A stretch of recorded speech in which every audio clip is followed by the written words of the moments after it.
moving on to dependents. This is a really good section coming off of those filing statuses. So we're going to start off with who cannot be claimed as a dependent or who is not a dependent. Okay, I don't have it on here, but number one, all the employees, they know this, but your spouse is not your dependent. If you are married, they are never your dependent. Okay, they are your spouse, they are your partner. They're never your dependent. Although we do have some people that come in here that are really boyfriend girlfriend, but they're playing house. They call each other husband and wife. They will claim each other. But again, that's boyfriend girlfriend. That is not married. Okay, so who else cannot be claimed? If you yourself can be claimed as a dependent, you cannot claim anyone else. I actually just had a phone call 2 or 3 days ago. They asked, must have been 2 days ago because I wasn't working Sunday, or yesterday. Don't remember. They had a call. They asked, can my oldest son claim my youngest son for child tax credit? I said, as a general rule, yes, that works. But let's talk about your son. Did the oldest son work this year? Oh yeah, a little bit part time. Did the oldest son make more than $4,700, the amount to be a dependent? No, this son did not make that much money. Then this son cannot claim anyone else. And she was arguing with me saying, no, well, I'm not going to claim him. I said, it doesn't matter if you don't claim him. If they can be claimed as a dependent, they cannot claim another dependent. Okay, not saying I haven't seen it done, but those are the rules. Okay, as we were talking about before, you really can't claim a married person, okay, because a married person is a taxpayer. However, there is a caveat. I don't see it very often right now, but for taxpayers that are filing joint, where they're only getting back their withholding, there are no credits, there are no adjustments, they're only getting back their withholding, there's no business. If they're only getting back their withholding from their paycheck, they can be filed as a dependent. Okay? They can be filed as a dependent if a married person's only reason for filing that joint return is to get back their withholding. That I understood that to be for, young bride and grooms. We're talking, 16, 17-year-olds. They're not even out the house yet. I'm not seeing that all that often. What I'm seeing more often is unmarried people that have kids together, rather than because if the married couple has kids, they want those child tax credits. They're not going to be claimed by anybody else. Okay. These rules have been here for the last few years. Must be a U.S. citizen, U.S. resident, alien, U.S. national, or resident of Mexico or Canada. If they're going to be claimed, so you cannot be claimed if you're not a U.S. citizen, U.S. resident, or U.S. national. It doesn't come into play very often, but I have seen a couple that got married. He was here, she was in Philippines. She had a son, and the son was not able to be claimed because they were in the Philippines. They were not a U.S. resident alien. He did have an ITIN. His son did have an ITIN because they were coming to the U.S., but could not be claimed because they were not a U.S. citizen, U.S. resident alien, U.S. national, or resident of Mexico or Canada. So I have seen that come up, but not very often. Once or twice in 10 years. Okay, and this is a little bit redundant, but they must be either a qualifying child or a qualifying relative. Okay, and again, now we have table 3-1, table 3-1 in the Pub 17, going over the test to be a qualifying child, and the qualifying child is the better one. That's where you get the child tax credit, and then you have the qualifying relative, where you can get the other dependent credit. Not nearly as good. Here's where we found that $4,700 number that I was talking about earlier. I think that has shifted up because this is the 2023 tax year. I believe that has gone up, but I don't know what it is. I did try to look it up, but I didn't find it. Okay. And so let's kind of, we have a qualifying child. This is a good one. This is the main one. Okay. And one thing for all people to know, everybody to know, only one person can claim a child, even if more than one person qualifies. All my preparers know that that only one person can claim the child. You're not splitting the baby. Okay. So for a qualifying child, for the best of the best, must be a son, daughter, stepchild, foster child, brother, sister, half sister, stepbrother, stepsister, or any descendants of them. So the way that I like to think of it as a family tree is it can go up one level, straight up to parents, okay? Or it can go down and sideways and then down. But you're never going to be able to pick your aunts or your uncles or any of their kids. So no cousins. But they may be qualifying relatives if they fit as a member of your household. But they would never be a qualifying child because they do not meet the relationship test. So again, this is one level up. Like your parents, brothers and sisters, don't count. But your own brothers and sisters, you can claim them and you can claim their kids. Yep. Okay. So I even put that in here. This will include cousins, children of your uncles and aunts. Okay. This is for preparers if you want to prepare tax returns. If a dependent is other than a direct child, take a minute to trace the lineage. I've seen people that refer to somebody that they raised as a child, but maybe there was no blood relation, or it was, they used words that were not quite right. So if they're saying, oh, this is my niece or nephew.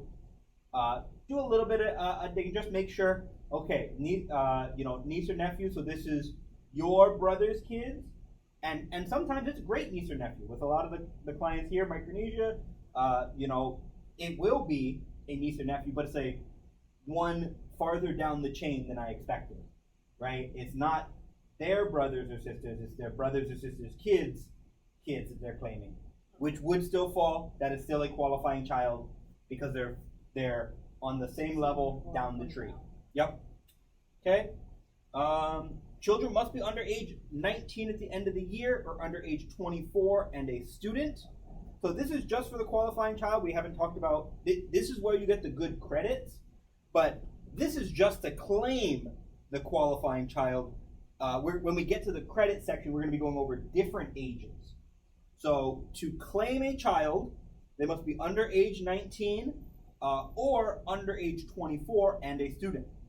So we'll get to this a little bit later, but this still leaves the senior gap, where the child turns 18 years old.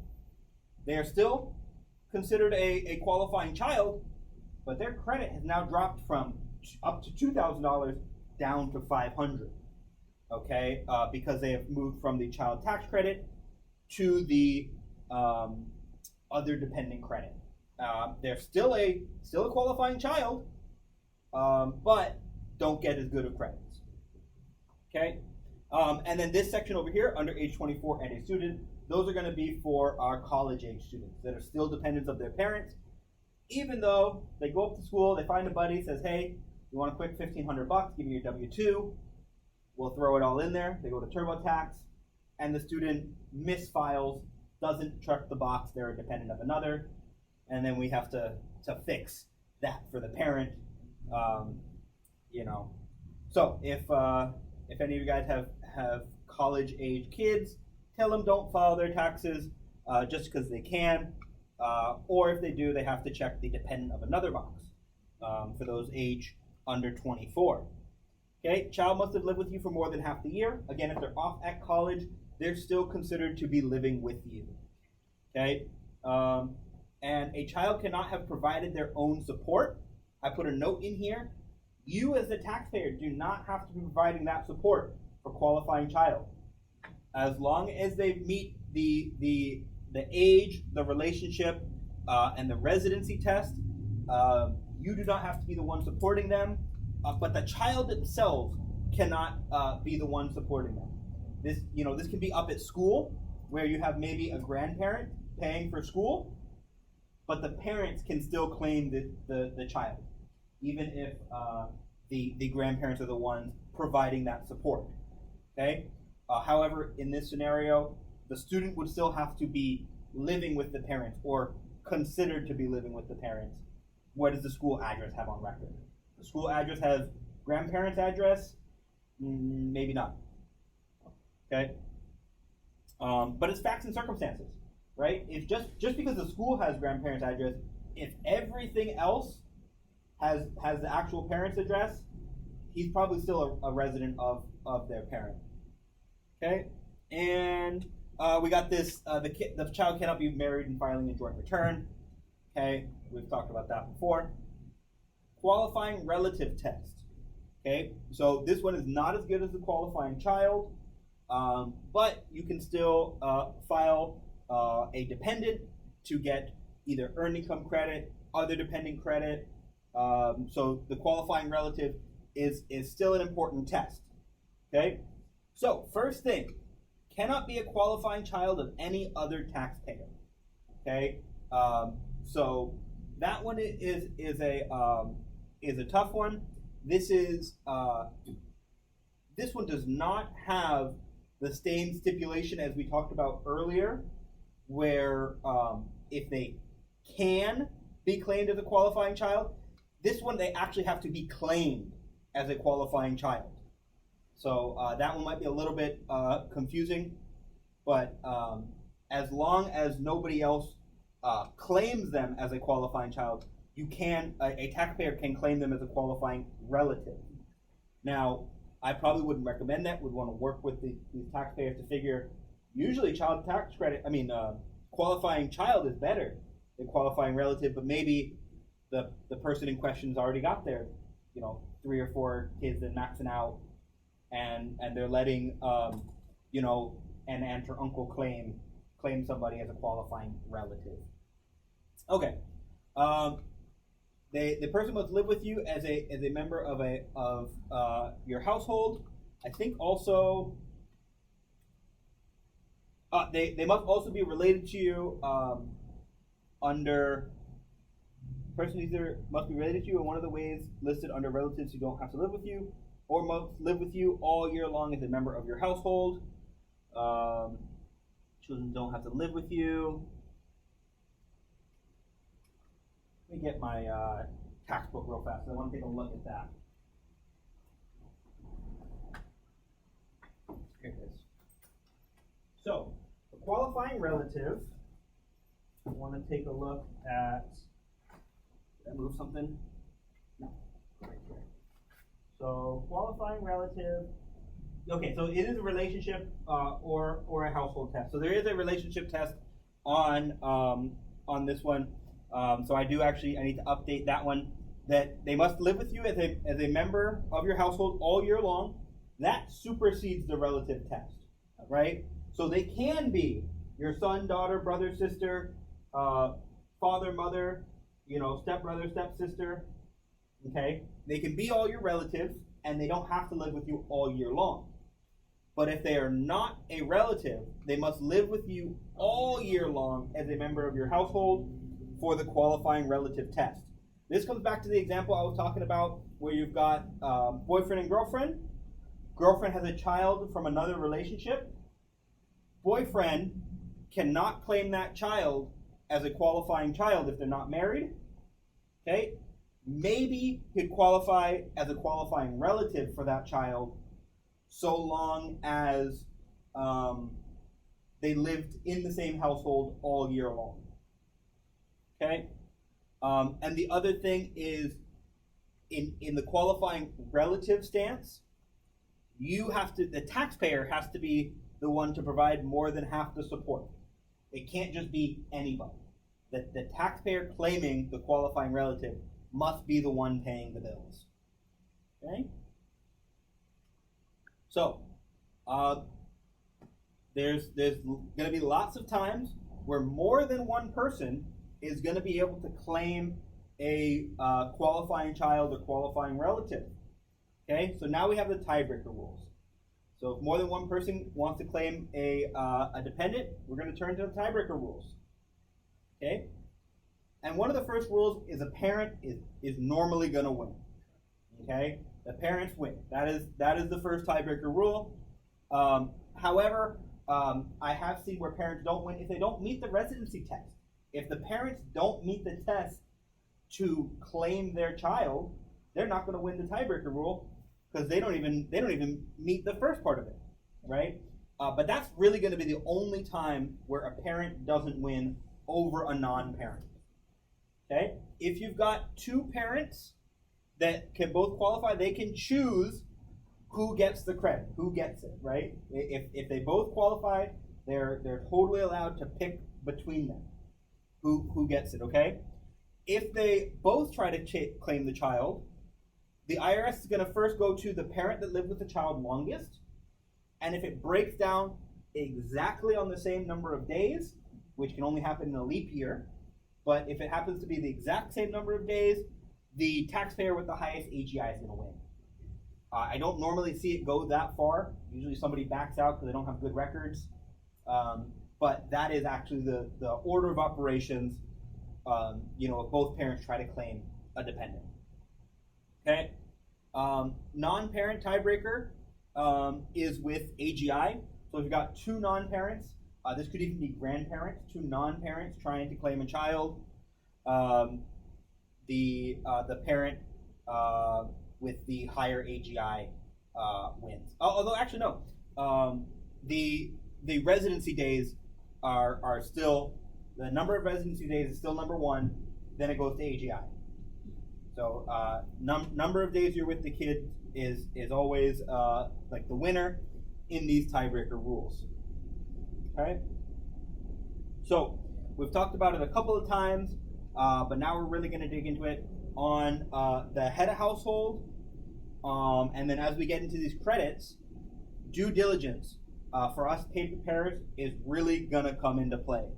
The current penalty right now is $635 per violation.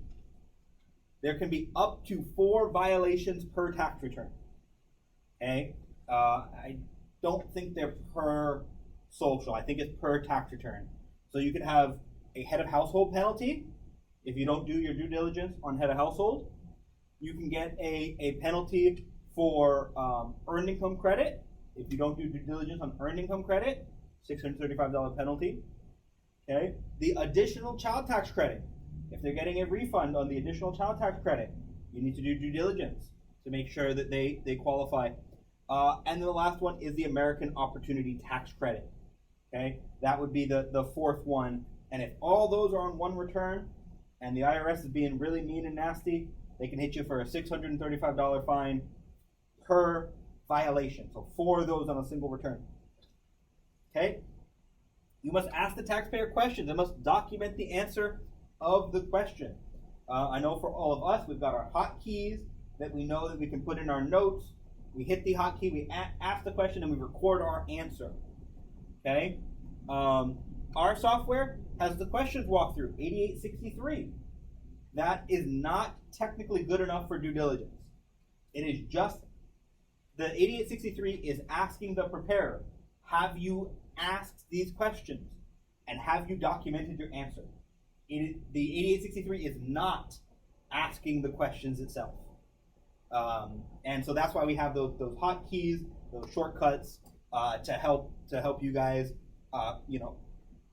quickly ask these questions and answer these questions. They come up over and over again. Okay. Document the questions that you asked and the answers that they gave, that the taxpayer gave. So several years ago, I was doing a tax return. I was asking my questions. I said, you don't have to have them for me here today, but if the IRS were to ask, could you show that you're your son's father with a birth certificate? And he told me no, cannot do that. I said, well, why not? Why can't you do that? And he was coming up with all sorts of stories, and then starts to get irate. Oh, you're not going to let me claim my son? I didn't say that. I just, I don't want to get penalized, so I'm going to write down what you tell me. And so he said, well, I wasn't there, I wasn't a part of it, so I don't know why they didn't put my name down. I said, well, I will take your word for it that this is your son, and that it was only a clerical error that you're not on that document. but I advise that you should probably go get that rectified and keep that for your records. I listened to him, right? I said, here, this is what you told me. I'm going to type it up into my computer. I showed him what I was typing, and then we filed the return and moved on. And so, if that return were to be audited and it were to come to light that that was not his child, okay, I've got notes in my software that I asked this taxpayer, hey, could you go get birth certificates? And he told me no. And here's this reason, reason that he came up with. And so long as it was believable enough for me at the time, I went with it. If it was, some crazy out of the world story that I would not feel comfortable typing down and showing to an agent later, you might have to let them go and not file. But yeah, that's going to be the due diligence. So always asking more questions, always documenting. That's good. So what do we learn about dependents? That you've got the test, the 5 qualifying child test. This is the good one. Relationship, residency, age support, and a joint return test. And then the qualifying child test. So this one I did have it right. Relationship or household, not a qualifying child, gross income and support test. Okay? Tiebreaker rule, really who lived with the child the longest, and the parents normally win. Due diligence, 635 per violation. Ask your questions and record responses. So those are the